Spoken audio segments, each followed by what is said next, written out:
Je trouve que Maria, bien sûr, du point de vue artiste, chanteur, musicienne, dans notre siècle, c'est l'unique.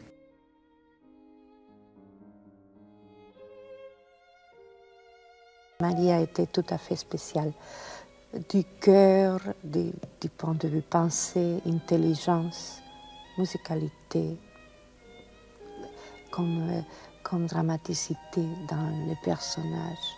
Moi, je ne l'ai jamais vue sur scène, j'ai eu seulement la chance de la voir en 1974 à Carnegie Hall seulement.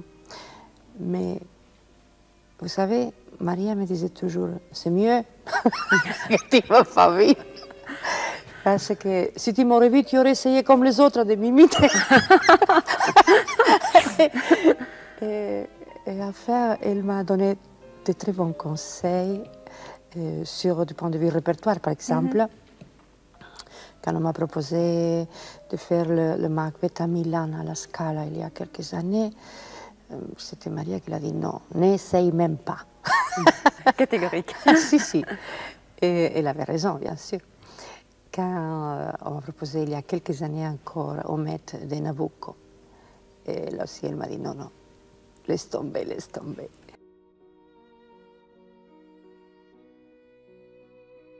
C'est impossible, c'est drôle. Je ne pourrais jamais le faire, je ne pourrais jamais le faire. C'était 1969. Et elle m'a dit, mais oui, il faut que tu essayes, parce que c'est un rôle pour ta voix, tout à fait pour ta voix. Mais moi, j'ai entendu votre disque, c'est tellement merveilleux. Oublie le disque, tu prends la partition, tu ne l'écoutes plus, tu apprends les notes et tout ça. Et vraiment, elle m'a donné un chemin merveilleux pour Norma. Et je crois que c'est pour ça que je suis réussie à chanter la Norma bien, correctement. Et j'ai eu un succès dans le monde entier avec ce rôle. Mais parce que j'ai bien suivi son conseil de la faire exactement.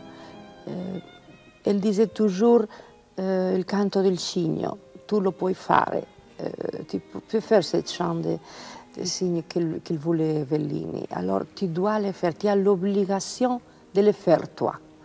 N'essaye de faire des mouvements, n'essaye de faire du dramatisme, essaye de chanter avec les yeux fermés cette belle mélodie. Et je crois qu'elle avait raison, je suis son conseil. Puis elle était une femme très charmante, pas du tout comme on la explique quelquefois. D'ailleurs, elle disait toujours, Maria, tu vas voir, quand je ne serai plus là, il y aura des livres sur moi. On va se faire riche avec mes mémoires.